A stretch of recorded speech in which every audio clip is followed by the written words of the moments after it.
भुवस्वः तत्सवितुर्वरेण्यं भर्गो देवस्य धीमहि धियो यो नः प्रचोदयात्। ॐ भूर्भुवस्वः तत्सवितुर्वरेण्यं भर्गो देवस्य धीमहि धियो यो नः प्रचोदयात्।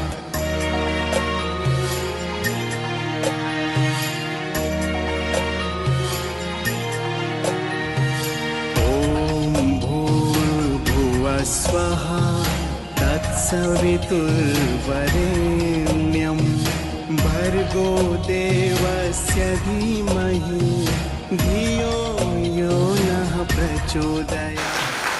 जैसा हमने दीदी ने बताया, अब कभी को अपनी दीपक खुद बने। इसके बाद जो है अपने दीपक खुद बनने के बाद हम जो है अपने संगठन को कैसे मजबूत करें, कैसे बूंद बूंद करके एक दरिया भरता है और सबकी प्यास बुझाता है, कैसे छोटी छोटी चींटियां मिलकर अपने लिए भोजन एकत्रित करती है, कैसे बड़े से हाथी को भी वो पछाड़ देती है। ऐसे संगठन को हम भी मजबूत बनाएं। आइए ये विषय लेकर आ रही हैं हमारी आदरणीय प्रिय रुक्मणी दीदी। आइए उनका स्वागत करते हैं जोरदार तालियों से।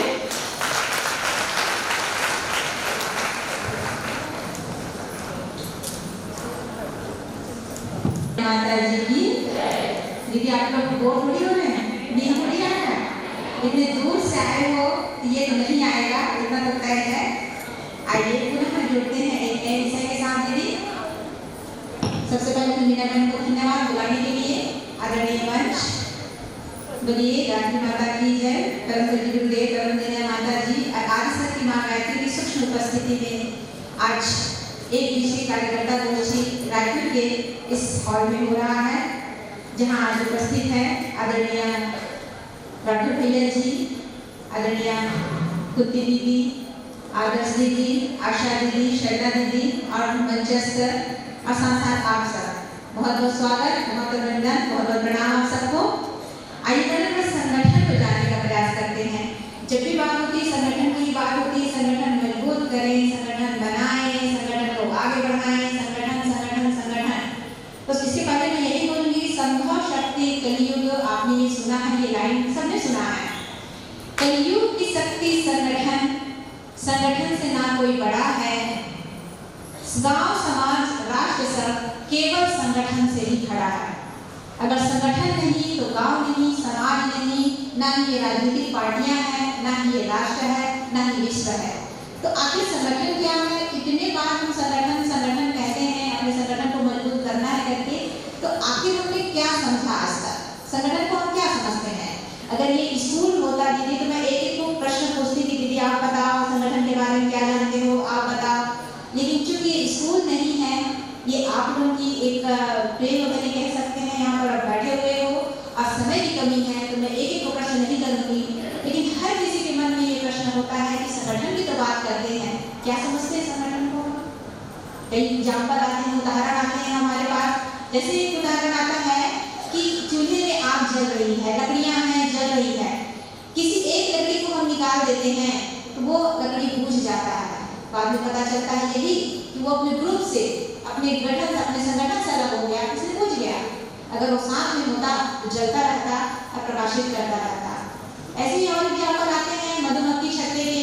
जब भी कोई शत्रु आपको मारने की क्या जरूरत, देखिए कोई कभी भी ऐसा होता है कि चिड़िया के घोंसले में हम आसानी से पत्थर फेंक देते हैं, कोई जंतु को मारने के लिए कुत्ते के ऊपर पत्थर फेंक देते हैं, गाय को पत्थर ऐसे मार देते हैं, जा ऐसे करके।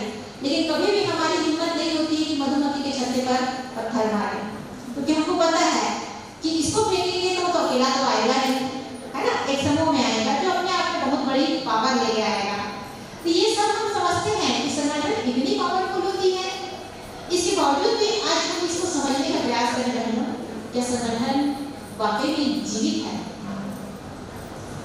संगठन का हम सही पर्याय हम समझ पा रहे हैं क्या संगठन केवल कागज पर तो निकल रहा है कि हमको नारी जागरण का प्रगति रिपोर्ट देना है, हमारे महिला मंडल में 5 बहनें हैं, हमारे महिला मंडल में 10 बहनें हैं, हमारे महिला मंडल में इतने हैं, इतने कार्य कर रहे हैं, कि केवल कागज पर नहीं हो रहा है? कभी हमने विचार किया क्या दीदी?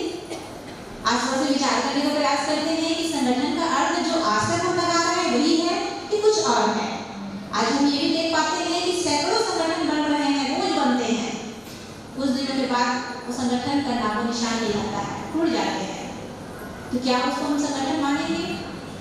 संगठन का अर्थ क्या होता है? चलिए इसको थोड़ा सा बदलते हैं, बदलते देखने का प्रयास करते हैं। हम सब परम पूज्य गुरुदेव और परमपूज्य माता की लाडली बेटी अपने आप को समझते हैं। समझते हैं, नहीं समझते हैं दीदी? कितने लोग हैं जो अपने आप को परम पूज्य गुरुदेव और माता जी की लाडली बेटी समझते हैं अपने आप को? हाँ दिखाएंगे। चलिए आप सब समझते हैं, अपने लिए ताली बजा लीजिए, अच्छी बात है। तो ये देखते हैं क्या परम पूज्य गुरुदेव परमपूज्य माता जी ने एक संगठन बनाया था गायत्री मिशन का?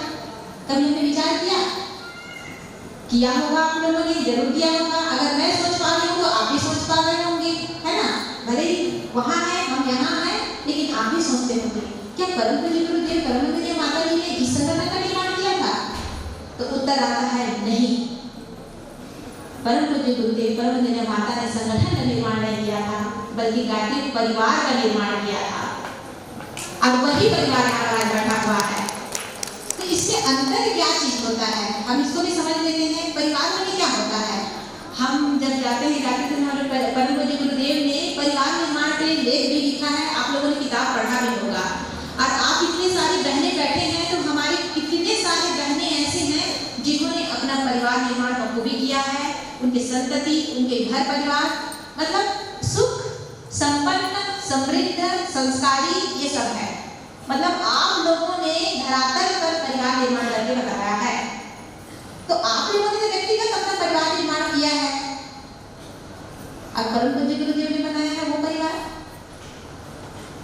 अभी तो हमने कहा कि हम परम पूज्य गुरुदेव और परम पूज्य माता जी की लाडली बेटियां हैं, तो हमारे पास एक और परिवार आता है, वह है गायत्री परिवार। तो क्या इस परिवार का निर्माण हम कर पा रहे हैं? आज अपने आप को प्रश्न पूछने की आवश्यकता है। अगर इस पर हम थोड़ा गंभीरता से चले तो मुझे नहीं लगता है कि कोई भी, अभी दीदी जी के अभी बोधन भी आपने सुना, विषय को सुना है, जितनी बातें दीदी कही हैं उसको आपने आत्मसात भी किया होगा। तो अगर हम इसको समझ पाते हैं कि परम पूज्य गुरुदेव ने जिस परिवार का निर्माण किया है, उस परिवार के निर्माण के बारे में अगर हम सही तरीके से सोच पा रहे हैं, तो कोई भी अड़चन नहीं है कि युग निर्माण आज ही हो जाएगा, आज ही हो जाएगा। परिवार अर्थात क्या होता है? अभी देखिए घर से आपका फोन आ जाएगा ना कि अमुक व्यक्ति बीमार पड़ गया है, तो आप तुरंत सब चीज छोड़ छाड़ के चले जाओगे। परिवार, अमुक परिवार के लिए दर्द होता है, पीड़ा होता है, सहयोग की भावना होता है, सहकार की भावना होता है। तो क्या हम आज गायत्री परिवार के भाई बहन के मन में एक दूसरे के प्रति वही पीड़ा है क्या? वही दर्द है क्या? वही सहकार की भाव है क्या? वही तड़प है क्या? विचार करने की आवश्यकता है। अगर है तो हम सही जा रहे हैं, जिसका निर्माण हमारे गुरुदेव माता जी ने किया था, गायत्री परिवार। और आज हमको लगता है कि अरे हमें क्या मतलब, वो तो पड़ोसी है, हटाना। अगर ये लग रहा है तो आज हम अपने गायत्री परिवार को नहीं समझ पाए हैं, और नहीं समझ पाए हैं तो फिर इसको संगठन करने का भी कोई अर्थ नहीं है, क्योंकि संगठन का सही अर्थ वही होता है प्यार और सहकार। आज हमारे संगठन में इसी चीज की कमी हो रही है बहनों। आप विचार करिएगा, हम एक संगठन में रहते हैं, लेकिन एक दूसरे की कितनी ज्यादा हम लोग निंदा करते हैं।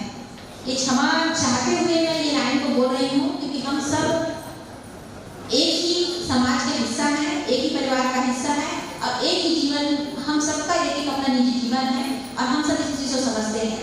क्या हम दो बहनें बैठते हैं तो क्या तीसरे बहने की आलोचना नहीं करते हैं? विचार करिएगा ना। अगर इसको एकदम लोकल भाषा में बोलूंगी तो चारी चुगली, आलोचना को अगर बोलूंगी तो चारी चुगली इसको बोलते हैं दीदी, लोकल भाषा में अगर मैं बात करूँ तो क्या हम दो बहने मिलते हैं, तीन बहने मिलते हैं, तो चौथी या तीसरी की हम लोग चारी चुगली नहीं करते हैं, आलोचना नहीं करते हैं? क्या कभी हमने सोचा है कि उस बहन को भी आगे बढ़ाने की आवश्यकता है? क्योंकि वो तो हमारे परिवार का हिस्सा है। मेरे घर में मेरा बच्चा अगर नहीं कर पा रहा है तो मैं तो दिन रात अकेले उसके पीछे लग जाऊंगी। मेरे पति जो है उनको कमाई ठीक से नहीं हो रहा है, तो मैं तो बिल्कुल उनके साथ आर्थिक सहयोग के लिए डट जाऊंगी। तो क्या मेरे गायत्री परिवार के भाई बहन अगर नहीं कर पा रहे हैं तो क्या उसके लिए मेरे मन में यही पीड़ा है क्या? संगठन को समझते हैं दीदी, संगठन को इसी प्रकार हम समझने का प्रयास करते हैं, हमारे गायत्री परिवार को समझने का प्रयास करते हैं।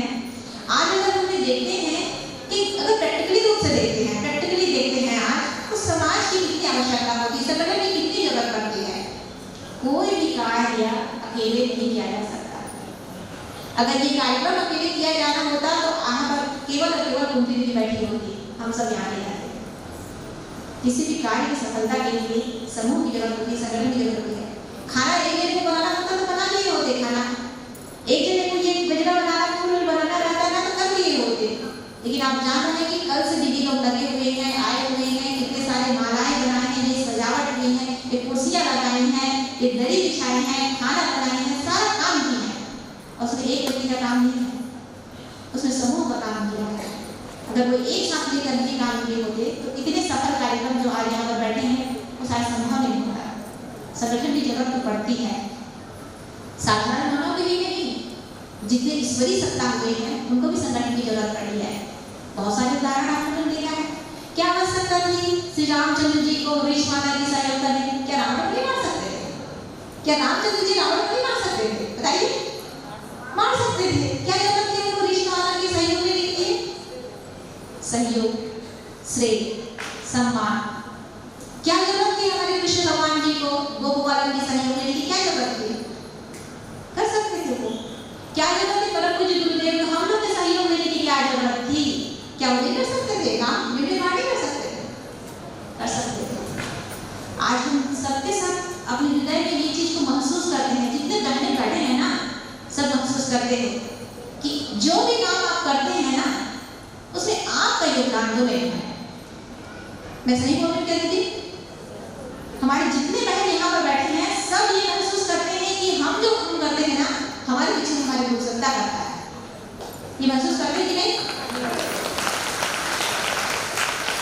तो कह सकते हैं दीदी कि वो इस परिवार के निर्माण में आज तक लगे हुए हैं और जब तक रहेंगे, ये धरती जब तक रहेगा समझ लीजिए तब तक इसके पीछे काम करेंगे और सूक्ष्म रूप में हमारे साथ काम करेंगे। उद्देश्य क्या है? उद्देश्य केवल इतना है कि इस परिवार को नष्ट नहीं होना है, ये परिवार मजबूत से मजबूत बने, ये परिवार आगे से आगे बढ़े। और यही कारण है कि आज यहाँ पर हम सब उपस्थित हुए हैं, उसी परिवार का मान करने के लिए, सम्मान करने के लिए यहाँ पर उपस्थित हुए हैं। और यहाँ पर उनका प्रवाह चल रहा है, हमारे परम पूज्य गुरुदेव परमवंदनीय माता जी का प्रेम का जो प्रवाह है तो यहाँ पर संचालित हो रहा है और आप इसको देख भी पा रहे हैं। आज हमारे घर में यहाँ पर आए तो आप लोगों ने एक दूसरे को देख देख कर इतने मुस्कुराए, इतने गले मिले, क्या है? हमारे परम सत्ता का ही प्रेम है जो उमड़ उमड़ के बाहर आ रहा था। तो उस प्रेम को हम कहाँ तक जज कर पा रहे हैं इसको भी समझने की जरूरत है। कहाँ तक इसको लगा पा रहे हैं, हम जीवित कहाँ तक कर पा रहे हैं, उसको अक्षुण्ण कहाँ तक बना पा रहे हैं, इसको देखने की जरूरत है। प्रेम तो घर से मिल रहा है, लगातार मिल रहा है, मिलता रहेगा, ये हमारा सौभाग्य है, मिलता रहेगा।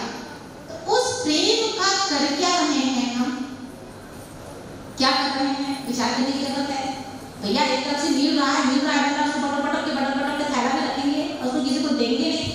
जबकि हम सब जानते हैं कि प्रेम ऐसा चीज है जिसको जितना बांटो उतना मिलता है, प्याज समेत। सही है गलत दीदी? आप जितना प्रेम बांटते हो उससे ज्यादा मिलता है। इसके बावजूद क्या हम इस प्रेम को हमारे गायत्री परिवार के भाई बहनों को बांट पा रहे हैं? विचार कीजिएगा। आज हम एक जिले की बहन दूसरे जिले की बहन को देखते हैं एकदम खुशी से एकदम उमड़ जाते हैं, लेकिन एक गांव के गायत्री परिवार की बहन अपने ही गांव के गायत्री परिवार की बहन को देखकर खुश होती है क्या? विचार कीजिए, विचार कीजिएगा। क्योंकि संगठन का निर्माण की बात चल रही है, उपजोर की बहनों को देख रहे हैं, प्रमण की बहनों को देख रहे हैं तो खुशी से फूले नहीं समा रहे हैं। अब इतना मजा आ रहा है कि मत पूछिए कि आज कुंभ की बात हुई ना, कुंभ में आ गए हैं। लेकिन मेरे गांव में और 4 लोग रहते हैं गायत्री परिवार के, क्या मैं उससे मिलती हूँ? क्या मेरी आत्मीयता उतनी है? क्या उसके दुख में खड़ी हो रही हूँ मैं? अगर हाँ तो हम सही जा रहे हैं, परम पूज्य गुरुदेव माता जी के विचार के अनुसार हम सही जा रहे हैं। अगर हाँ तो, और नहीं है तो दीदी हमको यहाँ पर काम करने की जरूरत है, होमवर्क करने की जरूरत है। अब हम काम कर पाते हैं तो निश्चित रूप से इस संगठन को सही ढंग से परिवार के रूप में परिभाषित कर पाएंगे। और ये परिवार के रूप में अगर परिभाषित कर पाएंगे तो युग निर्माण आ जाएगा। अभी है यही से युग निर्माण शुरू हो जाएगा, सूत्रपात हो जाएगा। तो कितना हम कर पा रहे हैं इसको, ये समझने की जरूरत है। आइए थोड़ा जानते हैं कि हमारे गायत्री परिवार का, हमारे गायत्री विश्व का जो मूल प्राण है वो केवल और केवल संगठन संपर्क है। हम कितने कितने एक दूसरे के संपर्क में रहते हैं, इसको जानने का प्रयास करते हैं। दीदी जब 2 साल पहले एक कार्यक्रम हुआ था जैनम मंगल भवन में, इतनी भीड़ बहनों की उमड़ पड़ी थी। अब उस दिन के जो हालात था उसको हम शब्दों में तो बोल ही नहीं सकते। श्रद्धेया जी, शेफाली जी और सदैव भैया आए हुए थे। अब उस जब प्रवाह जब चला तो हमारे जीने में दीदी लोग ने इतना संकल्प लिया, बोलने की आवश्यकता नहीं है मुझे, 50,000 समझ रहे ना, उज्ज्वल संस्कार कितना, 50,000।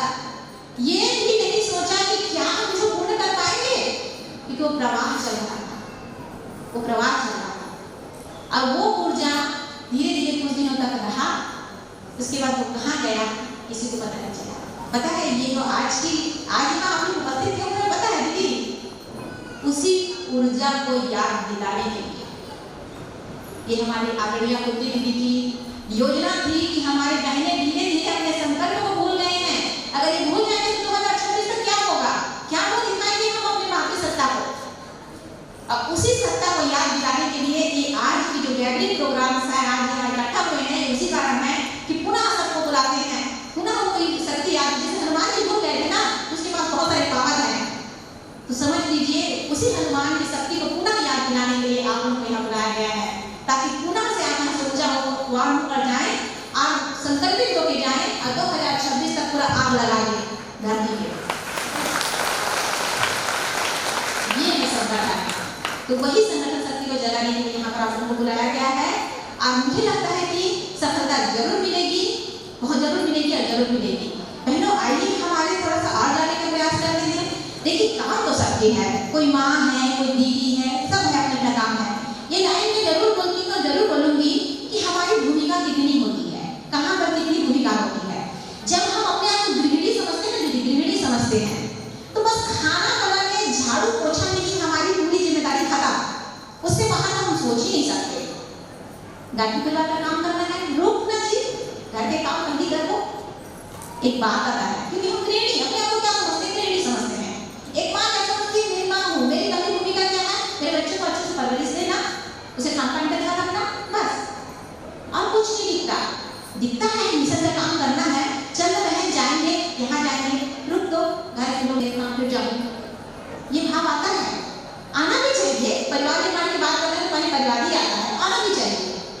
लेकिन जब वही आप लोगों को गांव का सरपंच बना दिया जाता है, क्या दीदी, गांव का सरपंच, तो आपको जाना है पंचायत की भूमिका निभानी है। झाड़ू पोछा पहले देखोगे कि सरपंच को, पंचायत को देखोगे, कहाँ देखेंगे दीदी, चाहिए पंचायत को ही देखोगे। चलिए आपको बड़ा ऊंचा ओहदा दे देते हैं, आपको विधायक बना देते हैं, तो उस समय आपके पति बच्चे भी रहेंगे, आप विधानसभा में देखोगे कि अपने पति बच्चे को देखोगे, बताइए विधानसभा को देखोगे, जाहिर है उस समय पति बच्चे सेकंड द्वितीय, राष्ट्रपति बना दे तो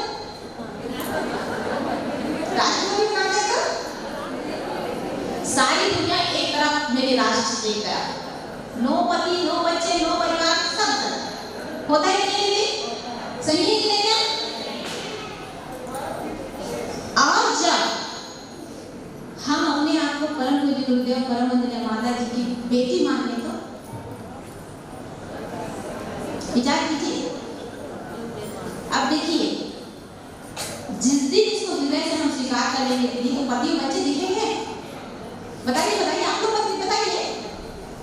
जिस दिन हम, मुझे लगता है कि राष्ट्रपति के पद से ज्यादा बड़ा ओहदा है कि परम पूज्य गुरुदेव माता जी की लाडली बेटी बनना, क्या आप लोग स्वीकार करते हैं? जिस दिन हम अपने आप को ये मान लें दीदी, ये मान लें, तो क्या हमारे पति बच्चे घर के कार्य दिखेंगे? बताइए आप लोग, बताइए हाँ या नहीं दीदी, हाँ या नहीं? गुरुदेव ने एक आश्वासन दिया था, बेटा तुम मेरा काम करो, मैं तुम्हारा काम करूंगा। कितने लोगों को भरोसा है बताइए? एक बार फिर आप लोग अपने लिए ताली बजाएंगे। जब इस लाइन में हमको भरोसा है तो फिर हम घर के काम में पड़े क्यों रहते हैं कि मेरे बिना होगा नहीं काम? बताइए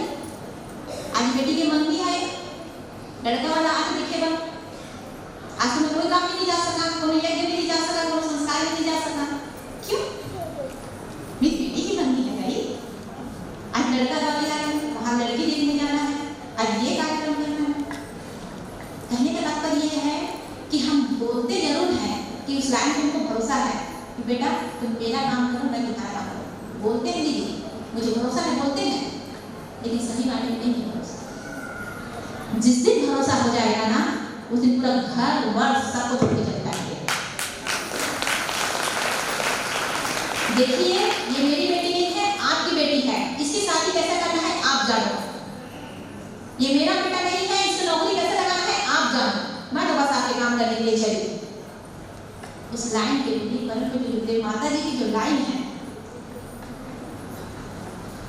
उस पर भरोसा करना सीखें।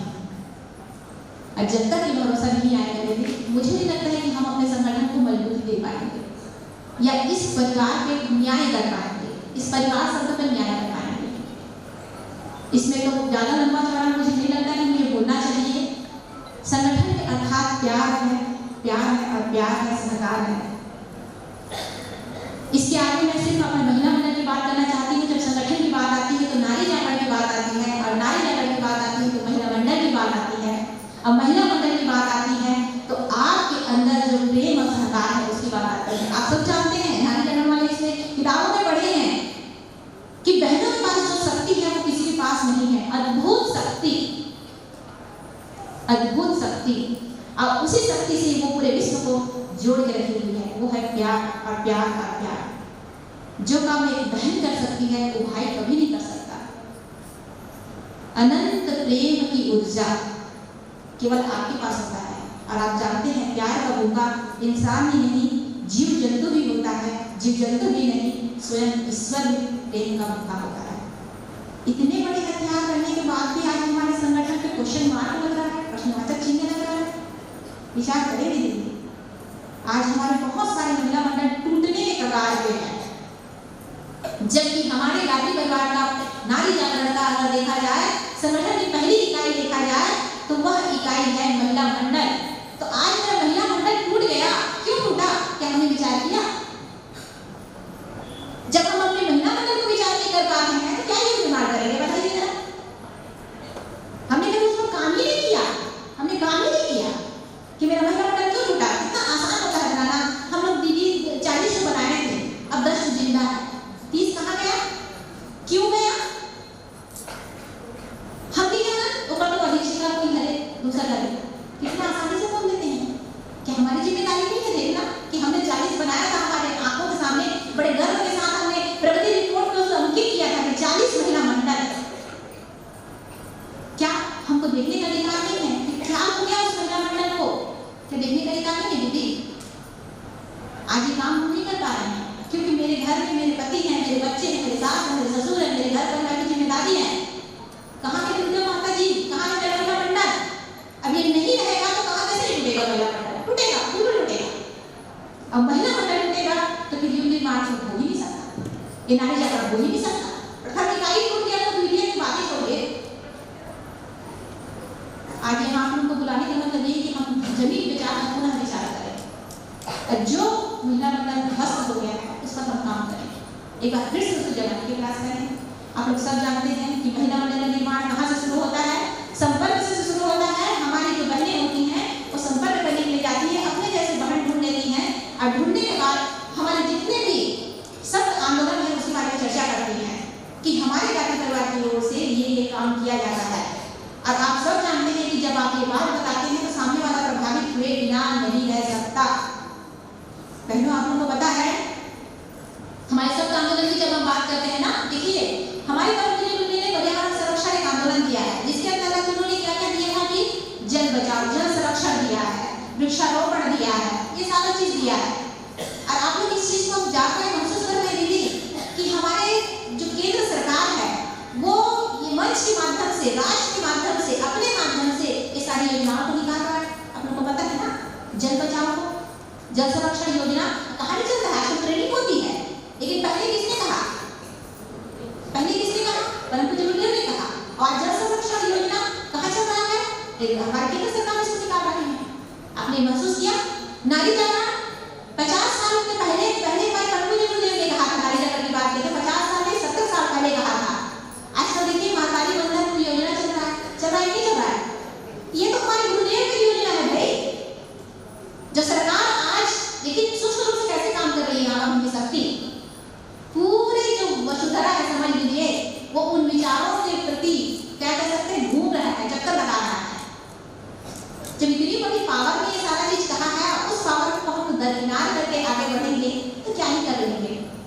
विचार करने की बात है। महिला मंडल के लिए उसके पुनर्गठन के लिए भी वही है कि हम पुनः मिले, जिस प्रकार आज मिले हैं 2 साल बाद, इसी प्रकार आपको महिला मंडल के बहनें आपस में मिलना सीखिए, कृपया मिलिए। हम जितना ज़्यादा मिलेंगे हमारी जो महिला मंडल है वो मजबूत होगा। हमारे साथ आंदोलन की बात करें, संस्कारों की बात करें, अगर देखा जाए तो हमारे जितने संस्कार हैं वो श्रेष्ठ से श्रेष्ठतम है। हमारे यहाँ बैठी हुई हैं सरला दीदी बैठी हुई हैं, और बड़े संस्कारवान पीढ़ी की संयोजिका, क्रांति संयोजिका, जब उनके मुँह से सुनेंगे कि गर्भ संस्कार के बारे में, तब और भी आपको ऊर्जा आ जाएगा कि कौन कर रहा है, हमारी बहनें कर रही हैं, हमारी बहनें कर रही हैं। कौन बताएगा? बाकी लोग कौन बताएगा? बाकी तो वालों को सबको पता है, बाहर वालों को कौन बताएगा? कौन बताएगा दीदी? जाहिर है कभी बताएंगे। तो इसका बीड़ा तो लेना पड़ेगा ना। हम बाहर जाएं, संपर्क करें, उनको बताएं, संस्कारों के बारे में बताएं, कि हमारी पाश्चात्य संस्कृति के बारे में बताएं, जो कि आज बिना मतलब के हमारे पूरे भारत में चल रहा है। अंग्रेज तो चले गए, अपनी संस्कृति छोड़कर गए, और आज हम संस्कृति को क्या बोलते हैं, धड़ल्ले से अपनाने में शर्म भी नहीं करते हैं। ये लाइन में जरूर बोलती हूँ कि जिस भारत की संस्कृति, भारत को आजादी दिलाने के लिए लाखों लोग अपने लहू की बलि दे दी है, छाप कर दिया, उस संस्कृति को हम लोग अडॉप्ट कर रहे हैं कितने अच्छे से। उसको बचाने का एक है हमारे संस्कार, हमारे लाठी दुलार को चलता है। ये सब आप कराते हो, आप कराते हो तो आपको बताने की जरूरत नहीं। अगर इसको क्रांति का रूप देना है तो इसको महिला मंडल के माध्यम से ही इसको ज़्यादा से ज़्यादा विस्तारित करने की जरूरत पड़ती है। संस्कार हमारे माध्यम से किया जाता है, ये है संगठन शक्ति। तो दीदी आप लोग ज़्यादा से ज़्यादा, दीदी ने अपने उद्बोधन के माध्यम से स्वाध्याय की बात कही है, उसी को मैं पुनः फिर से रिवीजन करती हूँ कि आप इतने हमारे बारे में जब मैंने 32 साहित्य लिखा है तो कहीं न कहीं इस परिवार को नया रूप देने के लिए लिखा है। उस साहित्य का अध्ययन हम प्रति सप्ताह साप्ताहिक स्वाध्याय के माध्यम से जरूर करें, तब जाकर हमारी महिला मंडल पोषित होगा, एक दूसरे से मिले। और आप लोगों ने ये भी देखा कि आपके परिवार में अनपढ़ हमारी कुछ बहनें ऐसे हैं जो बिल्कुल पढ़ी नहीं है, अनपढ़ से लेकर PhD होल्डर तक है कि नहीं? और सबके लिए काम है। ये कितनी बड़ी गर्व की बात है, ये कितनी बड़ी गर्व की बात है कि अनपढ़ से लेकर पूरा PhD होल्डर तक हमारी बहनें लोग हैं, और सबके लिए गायत्री मिशन में काम है। ये अपने आप में बहुत गर्व की बात है। तो हम कभी ये भेदभाव नहीं कर सकते कि आप बहन, आपकी योग्यता ये है, आपकी योग्यता इतनी है, ये कभी नहीं कह सकते। सारे बहनें आएंगे और सारे के लिए काम है, सबको काम बताइए, रचनात्मक अनुभव से जोड़ दीजिए। अगर जोड़ देते हैं तो हम ग्रेट एक महिला मंडल का निर्माण कर रहे हैं, अपने संगठन को मजबूती प्रदान कर रहे हैं। ये सब आप महिला मंडल के उसमें बोलते भी हैं बहनों से, मैं तो इसको सिर्फ रिवीजन कर रही हूँ, आप सब जानते हैं इस चीज़ को, मैं रिवाइज कर रही हूँ। ज़्यादा से ज़्यादा हम इसको क्या करें, संपर्क करें बहनों से। कभी भी यह ना सोचे दीदी कि मैं ही कर लूँगी, मुझे किसी की जरूरत नहीं। ये अहंकार आगे बढ़ने से, ऐसा करने से हम कुछ भी नहीं कर पाएंगे। हर किसी को हर किसी की आवश्यकता होती है। तो संगठन निर्माण के लिए सबसे मजबूत चीज यही है कि हम ये ना सोचें कि मैं ही करूँगी, मेरी योग्यता इतनी है, मैं इतनी पढ़ी हूँ, कभी मंजिल चाय मिलेगा, आपको जरूरत पड़ेगा, सबको सहकार दीजिए, प्रेम से सबके साथ मिलिए। क्या जाता है, प्रेम से बात कर लेंगे तो कुछ होगा क्या? नहीं। जिस तरह से ईंट जोड़ने पर एक बड़ा मजबूत इमारत बनता है, उसी प्रकार बहनों एक एक गुणवान बहनों के माध्यम से एक मजबूत महिला मंडल का निर्माण होता है। और एक एक मजबूत महिला मंडल से ही ये हमारे गायत्री परिवार का मजबूत संगठन बनता है। तो इस संगठन को हमको पोषित करने की जरूरत है। देखिए कभी कभी ऐसा होता है जो PhD होल्डर रहते हैं उसको भी कुछ नहीं आता, जो अनपढ़ दीदी होती है ना उनको बहुत कुछ आता है, और वहाँ भी हमको सीखने की जरूरत पड़ती है। वहाँ पर सर्व ना करें, आपको आता है दीदी आप बताइए, हम सीखें। कभी हमारे अंदर ये अभिमान ना है कि अगर मैं इतनी पढ़ी लिखी हूँ और कैसे सीखूंगी उसके पास जाकर, कभी नहीं किया। हमारे उदाहरण में देखिए, मुझे नहीं बोलना चाहिए, बोलना चाहिए मुझे नहीं पता, हमारी दीदी बैठी है चंद्रलेखा गुप्ता माता जी, मुख्य प्रबंधक ट्रस्टी रही हैं, मुख्य प्रबंधक ट्रस्टी रही हैं, और हमेशा एक बच्ची की तरह सीखती, नीचे बैठ के सीखती। इसको क्या पढ़ा है, इसके लिए भी कुर्सी रखा है, पढ़ जाती ना। लेकिन इन्होंने आज तक 64 ईयर ओल्ड 64 साल की हैं और जब भी बैठ के सीखती हैं। वो तो आज उनको कुर्सी बैठा दे तो बैठना नहीं चाहती थी, वो तो कहाँ बैठी हुई थी। अगर ये ललक होता है तो हम सीखते हैं। इनके बारे में बाद में और बताऊंगी, अभी बस इतना ही बताऊंगी मैं। लेकिन हमको सीखने की ललक हमारे अंदर होना चाहिए दीदी, जितना ज़्यादा सीखें इससे हमारे हमारा महिला मंडल ज्यादा से ज्यादा गुणों का खान करता है। जितना भी हो सके हमारे बहनें अच्छे कार्य करते हैं, उनकी प्रशंसा करें, प्रोत्साहन करें, और अगर कोई चीज ऐसा है, अनुचित चीजें हैं, तो उनको सबके सामने ना कहें, बल्कि अकेले में बोले कि बहन तुमने ये कहा अच्छा नहीं था, सुधार कर लो। अकेले में बोलिए ताकि उसको भी अच्छा लगे और आप पर उसको प्राउड फील हो, उसको लगे कि हाँ दीदी बहुत अच्छी है, देखो अकेले बोली मैं सबके सामने प्रशंसा करी। ये होता है विश्वास, इतना विश्वास होता है। हम जब तक एक दूसरे का सम्मान नहीं करेंगे दीदी, इस संगठन को हम जीवित नहीं रह सकते हैं। कोशिश करें कि अगर कोई गोष्ठी में कोई बहन हमारे नहीं आ पाती है तो क्यों नहीं आ पाती है, उसकी निंदा करने के बजाय हम जाने कि कोई प्रॉब्लम तो नहीं है, कोई समस्या तो नहीं है। अगर ये जानते हैं, उस समस्या में जाकर खड़े हो जाते हैं, तो निश्चित रूप से आपके संगठन को कोई यहाँ चाहने वाला नहीं है। ये छोटी छोटी बातें हैं, अब मुझे लगता है इसमें और मुझे ज़्यादा करने की जरूरत नहीं है। आप भली बातें समझते हैं संगठन को।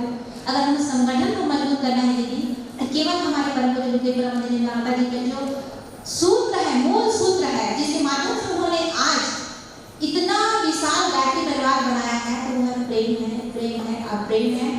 और यही एक प्रेम है जो हमारे संगठन को मजबूत बनाएगा। अगर हमारे एक दूसरे के प्रति हमारे हृदय में प्रेम नहीं है दीदी, तो संगठन ना रह कर एक गठन बनकर रह जाएगा, जिससे केवल औपचारिकताएं होते हैं। आइए बैठिए, कुछ बात करिए, निकल जाइए, कोई पीड़ा ना, कोई दर्द ना, कोई अपनापन कुछ नहीं। तो क्या हम अपने गायत्री परिवार को गठन बनाएंगे कि संगठन बनाएंगे दीदी? क्या बनाएंगे? संगठन मतलब प्यार। प्यार इसके दो लाइन में कहना चाहूंगी, संगठन का अर्थ प्यार है, संगठन का अर्थ सहकार है, संगठन एक ज्योति पुंज है, संगठन अर्थात गायत्री परिवार है। संगठन अर्थात गायत्री परिवार है। और इन्हीं शब्दों के साथ करने वाली विराम देती हूँ। आप लोगों ने ध्यान से सुना।